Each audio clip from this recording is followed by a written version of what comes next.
양해왕 상 5장. 어진 자에게 대적할 사람은 없다. 보통 성인이라면 우리가 따라갈 수 없는 저 멀리 있는 사람처럼 생각할 수 있지만 맹자는 분명히 역사적으로 생생하게 활동했던 인물입니다. 양해왕과 주고받은 대화의 맥락을 알기 위해서는 당시 양나라 상황에 대해 이해할 필요가 있습니다. 기원전 341년 마릉 전투에서 유나라 군은 정기와 손빈이 지휘하는 동쪽 제나라 군에게 대패하였습니다. 이 전투로 상장군이었던 방연이 전사하고 해왕의 적자인 태자 신마저 포로로 사로잡히는 엄청난 패배를 당하게 됩니다. 그러나 이 기회를 놓칠세라 서쪽에 위치한 진나라의 상황은 이듬해 재빠르게 침공하여 대승을 거두었고, 이 전쟁의 여파로 위나라는 안읍에서 동쪽인 대량으로 천도하는 계기가 되는 것이지요. 그때부터 위나라는 양나라로 불리게 되고 맹자가 찾아간 임금을 우리는 양해왕이라 말하는 것입니다. 그 뒤에도 진나라는 위나라의 소량 땅을 탈취하였고, 위나라는 여러 차례 진나라에게 땅을 바치면서 후퇴에 후퇴를 거듭합니다. 또한 남쪽으로는 초나라 장수 소양과의 싸움에서 패해 7개 고을을 잃게 됩니다. 양나라가 대륙의 중심이라는 불리한 지정학적 위치에 있는지라 이곳저곳에서 오는 적들을 방어하기에 급급한 상황이었습니다. 이러니 양해왕이 분통을 사겨가며 부국강병의 길을 모색하지 않았겠습니까? 그는 솔직하게 자신의 속내를 드러냅니다. 우리 진나라가 한때는 토지도 넓고 병사도 많아 싸우면 반드시 이겨 천하에 이처럼 강성한 나라가 없었던 것은 선생께서도 잘 아실 것입니다. 그러나 과인의 시대에 이르러 동쪽으로는 제나라의 패해서 사랑하는 장자 신이 죽었고, 서쪽으로는 진나라의 패해 700리의 땅을 빼앗겼고, 또한 남쪽으로는 초나라에게 치욕을 당하고도 충분히 대항할 수가 없었습니다. 이러한 상황을 과인은 부끄러워 견딜 수가 없습니다. 원컨대 전사한 자들을 위해 한번 서력하고자 하는데 어찌하면 좋겠습니까? 여기서 양해왕이 말하는 진은 조한 위로 3분되기 이전의 강대국입니다. 그러나 대부들끼리 진나라를 쪼개어 제후들의 패권을 다투는 전국시대의 서막을 알리는 계기가 되기도 하였죠. 우리 이야기의 주인공 양해왕은 위나라 세 번째 왕으로 대량으로 도읍을 옮겨 재기를 노려봤지만 역부족이었고 연전연패를 거듭하고 있었던 때였습니다. 해왕은 맹자를 만나 찬란했던 선조의 업적을 회상하면서 현재의 상황에 울분을 터뜨렸던 것입니다.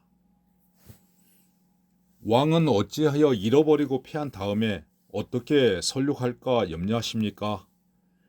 진실로 어진 정치를 행하는 데 뜻을 두신다면 비록 땅이 겨우 100리만 되더라도 천하에서 왕노릇 할 수 있을 것입니다. 하물며 당당하게 천리나 되는 양나라야 더할 나위 있겠습니까? 100리 정도를 가지고도 왕노릇 할 수 있다는 것은 다른 뜻이 아닙니다. 천하에 왕노릇 하는 것은 민심을 얻는 데 있고, 민심을 얻는 것은 어진 정치인 인정을 행하는 데 달려있을 뿐입니다. 왕께서 만일 과연 백성에게 어진 정치를 행하실 생각이시라면 형벌을 살피고 줄여 백성의 생명을 해롭게 하지 마시고 세금을 가볍게 걷어 백성이 사는 것을 병들게 아니하시면 이것이 다 어진 정치입니다.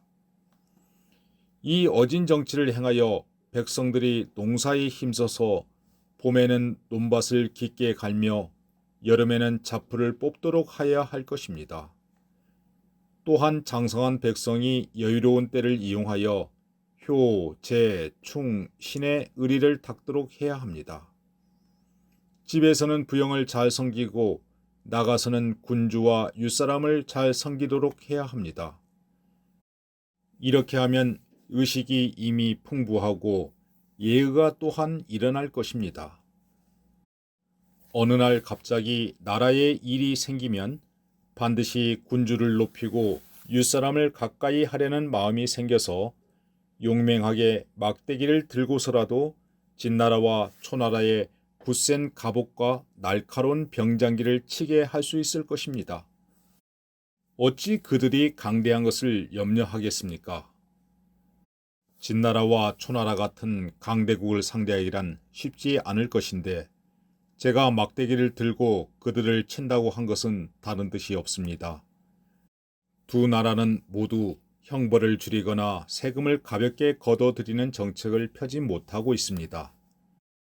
또한 그들 백성에게 농사철을 빼앗아 밭 갈고 김매지 못하게 하여 그들 부모를 봉양하게 못하게 함으로써 그 부모가 얼고 굶주리는데도 제대로 의식을 공급할 수 없고 형제 처자가 고향을 떠나 먹을 것을 찾아 이리저리 흩어져 지내게 만드는 것은 그 어질지 못함이 극도에 이른 것입니다. 저들이 어진 정치를 펴지 못하여 그 백성을 함정에 빠뜨리거나 물에 빠지게 하는 것이 이와 같으면 그 나라 백성의 원망이 깊어질 것입니다.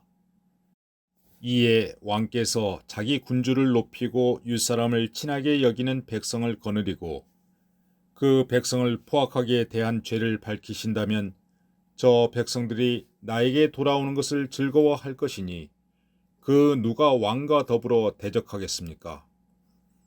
그러므로 옛말에 어진 자는 대적할 사람이 없다는 인자무적을 말하였으니 어진 자에게 대적할 수 없음을 알면 백리를 가지고 천하에 왕노릇 한다는 것이 한갓 말뿐이 아님을 아실 것입니다.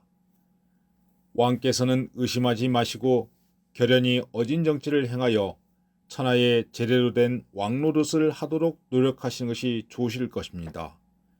어찌 치욕을 갚는 데 그치겠습니까? 왕이시여 제 말을 의심하지 마소서. 해왕은 원한을 보복하려 하였고 맹자는 어진 정치를 하여 백성을 구제하는 데 뜻이 있었습니다. 비슷한 듯 하면서도 서로 초점이 달랐던 것이지요. 맹자가 비록 원한을 갚는 일을 분명하게 말하지 않았지만 원한을 갚는 근본적인 계책을 담고 있었습니다. 백리를 가지고도 왕노릇을 할 수 있다는 이 한마디도 주장을 세우고 백성을 생각하는 어진 정치를 강령으로 삼아 형벌을 줄이고 세금을 가볍게 하는 것으로 조목을 삼고 틈이 있을 때 효, 제, 충, 신의 예의 도덕을 닦는 것으로 그 정신을 삼았던 것입니다. 그리고 말미에 다짐하듯 말합니다.